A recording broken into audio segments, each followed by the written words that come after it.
Assalamualaikum warahmatullahi wabarakatuh. Selamat pagi. Apa kabar anak-anakku semuanya? Ibu harap kalian semua dalam keadaan sehat dan tetap jaga kesehatan serta patuhi protokol COVID dimanapun kalian berada. Dan yang tidak kalah pentingnya, tetap semangat ya, walaupun belajar dari rumah. Sebelum kita mulai pembelajaran, silakan berdoa dulu sesuai dengan agama dan kepercayaan masing-masing.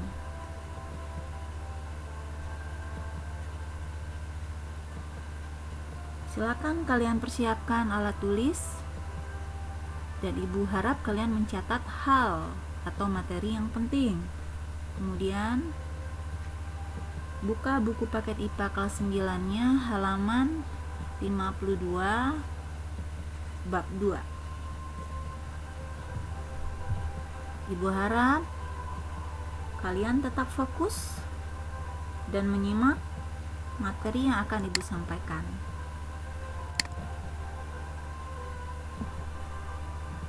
Pada pembelajaran kali ini kita akan membahas tentang sistem perkembangbiakan tumbuhan dan hewan. Subtemanya ada dua, yaitu sistem perkembangbiakan tumbuhan, yang kedua sistem perkembangbiakan hewan. Kompetensi dasar dari materi ini adalah yang pertama, menganalisis penerapan teknologi pada sistem reproduksi tumbuhan dan hewan. Yang kedua, menyajikan karya penelusuran informasi tentang perkembangbiakan pada hewan dan tumbuhan. Ini adalah peta konsep dari materi sistem perkembangbiakan pada tumbuhan dan hewan, mencakup sistem reproduksi tumbuhan. Reproduksi ini disebut juga dengan perkembangbiakan. Sistem reproduksi tumbuhan meliputi vegetatif dan generatif. Yang kedua, teknologi reproduksi pada tumbuhan. Ada hidroponik, aeroponik, kultur jaringan, kemudian vertikultur. Sistem reproduksi pada hewan mencakup seksual dan aseksual. Untuk teknologi reproduksi pada hewan, macam-macamnya ada inseminasi buatan, bayi tabung, kemudian cloning.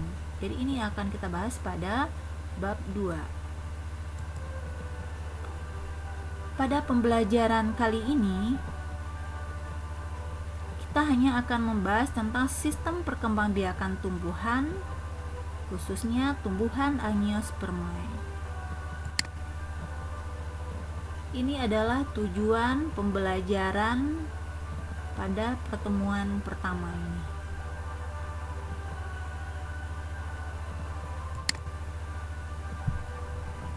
Ya, coba kalian perhatikan gambar yang ada di samping ini. Ini adalah kegiatan memanen. Ada tumbuhan, kemudian ada di bawahnya ikan. Coba kalian pikirkan, apa yang akan terjadi jika setiap hari ada ratusan ton, bahkan ribuan ton tumbuhan dan hewan dipanen untuk keperluan hidup manusia. Kalau terus-terusan dipanen, tentu dia akan punah. Maka agar tidak punah, tumbuhan dan hewan itu harus berkembang biak atau disebut juga dengan bereproduksi atau mempunyai keturunan. Ya. Perkembangbiakan tumbuhan itu dapat dilakukan secara vegetatif atau aseksual, bisa secara generatif atau seksual, atau bisa juga keduanya. Kita bahas yang pertama tentang perkembangbiakan vegetatif.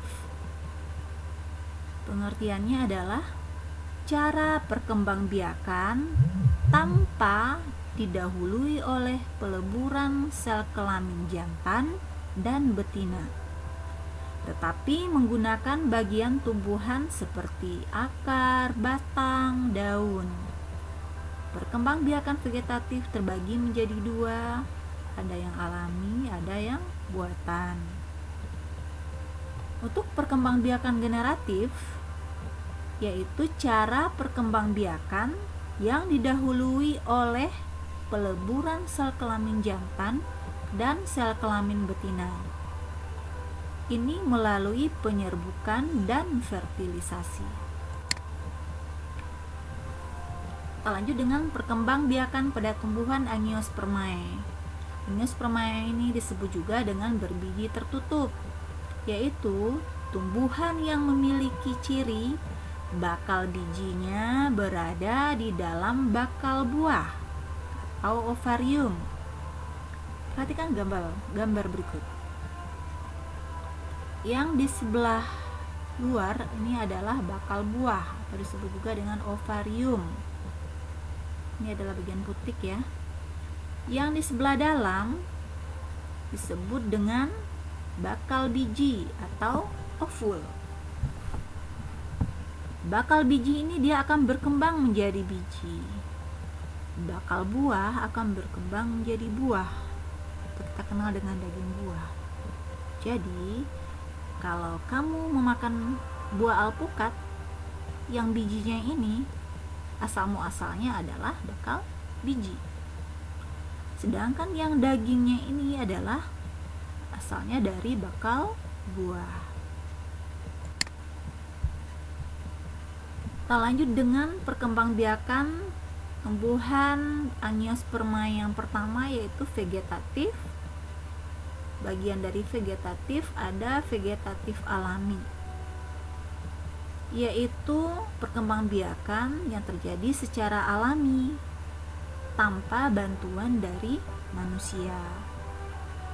Ada beberapa macam. Yang pertama namanya rizoma. Rizoma ini adalah batang yang ada di dalam tanah. Kenapa dia disebut dengan batang? Karena ciri-cirinya seperti batang, mempunyai ruas. Ini garis-garis ini disebut dengan ruas. Jarak antara ruas satu dengan ruas berikutnya ini disebut dengan buku. Di buku ini nanti akan tumbuh yang namanya tunas. Tunas akan menjadi individu baru. Yang kedua, stolon. Stolon atau geragih. Ini adalah batang yang menjalar di permukaan tanah. Yang ketiga, umbi lapis. Sesuai dengan namanya, berlapis-lapis. Yang keempat, umbi batang. Contohnya kentang ya. Batang yang menggembung di tanah sebagai tempat cadangan makanan. Yang kelima, tunas. Tunas ini tumbuh dari induknya. Ini contohnya pohon bambu yang ada tunasnya. Tunas ini nanti akan menjadi individu baru. Lanjut dengan tunas adventif atau tunas liar yang hidup di pinggir daun. Contohnya tumbuhan cocor bebek. Lanjut dengan umbi akar. Ini adalah akar yang menggembung kemudian berisi cadangan makanan. Contohnya adalah wortel. Untuk lebih jelasnya, ini contoh dari masing-masing perkembangbiakan vegetatif alami. Rizoma contohnya adalah jahe, kunyit, temulawak, kencur. Umbi lapis contohnya bawang merah, bawang putih, bakung. Umbi batang contohnya kentang, ubi jalar. Umbi akar contohnya singkong, bengkuang, dahlia. Tunas contohnya pisang, bambu, tebu. Tunas adventif contohnya cucur bebek, cemara, sukun, kesemek. Stolon atau geragi contohnya arbe, stroberi, pegagan, dan rumput teki. Pembentukan spora contohnya lumut dan paku. Kita lanjut vegetatif yang kedua adalah vegetatif buatan. Berarti perkembangbiakan yang dibantu oleh manusia. Ada stek, cangkok, merunduk, mengenten, kemudian ada okulasi atau menempel. Kita lihat satu persatu penjelasan dari vegetatif buatan. Yang pertama, stek. Stek adalah cara perkembangbiakan dengan memotong dan atau memisahkan dari induk suatu bagian tanaman untuk menghasilkan individu baru. Perhatikan gambar. Ini contohnya adalah pohon singkong, batangnya dipotong, kemudian ditanam sehingga tumbuh tumbuhan baru. Karena yang dipotong ini adalah batangnya, maka disebut dengan stek batang. Gambar yang di bawah ini adalah gambar dari cocor bebek. Cocor bebek daunnya dipotong, ditanam sehingga tumbuhlah individu baru. Karena yang dipotong adalah daunnya, maka disebut dengan stek daun. Kita lanjut dengan cangkok. Cangkok adalah cara perkembangbiakan dengan mengupas sebagian kulit batang dan kambium secara melingkar pada cabang batang, lalu ditutup dengan tanah yang kemudian dibungkus dengan pembalut.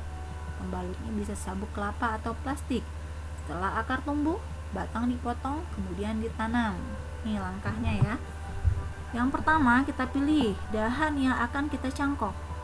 Kita kupis kulitnya melingkar, dikikis kambiumnya, diberi tanah, kemudian dibungkus dengan pembalut, bisa sabuk kelapa atau plastik.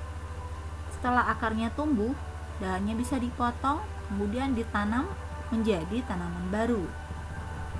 Tanaman yang dapat dicangkok adalah tanaman yang berkayu, seperti mangga, rambutan, jeruk.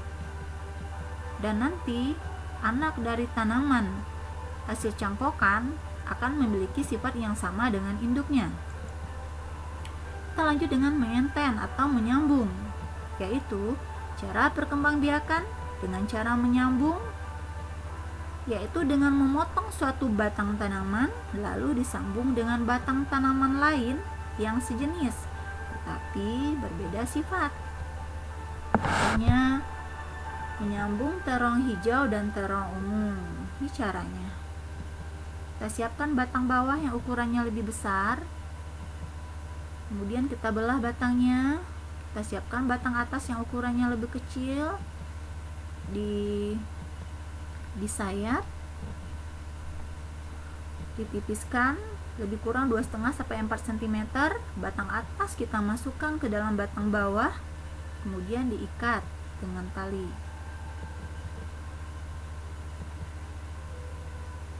Kita lanjut dengan okulasi atau menempel, yaitu menempelkan mata tunas yang ada pada kulit tanaman pada batang tanaman lain yang sejenis. Nih, langkahnya ya. Ada satu tanaman yang ada tunasnya, kemudian mata tunasnya nih diambil, iris, disiapkan batang pokok, disayat kulitnya. Tunas yang tadi ditempelkan pada batang pokok. Setelah itu diikat dengan tali rapia sampai tunasnya tumbuh. Ya, misalnya yang bisa diokulasi adalah jeruk yang perakarannya kuat dengan jeruk yang berbuah besar dan manis. Lanjut dengan merunduk. Merunduk adalah membenamkan tangkai tanaman ke tanah sehingga bagian yang ditimbun tanah tersebut kemudian akan muncul akar. Setelah perakaran kuat, lalu batang dipotong dan dipisahkan dengan induknya. Ini perhatikan gambar. Ini adalah rantingnya, kita tarik ke bawah dengan syarat ranting ini harus lentur. Kemudian ditimbun dengan tanah, lama-kelamaan di sini akan tumbuh akar. Ranting ini bisa dipotong sehingga ini menjadi tanaman baru. Contohnya adalah bunga alamanda. Ya, anak-anak, itulah penjelasan tentang sistem perkembangbiakan tumbuhan Angiospermae dengan cara vegetatif. Berharap kalian dapat memahami apa yang telah Ibu jelaskan. Dan untuk video yang kedua, kita akan lanjut dengan sistem perkembangbiakan pada tumbuhan Angiospermae secara generatif. Sampai jumpa pada pertemuan berikutnya. Assalamualaikum warahmatullahi wabarakatuh.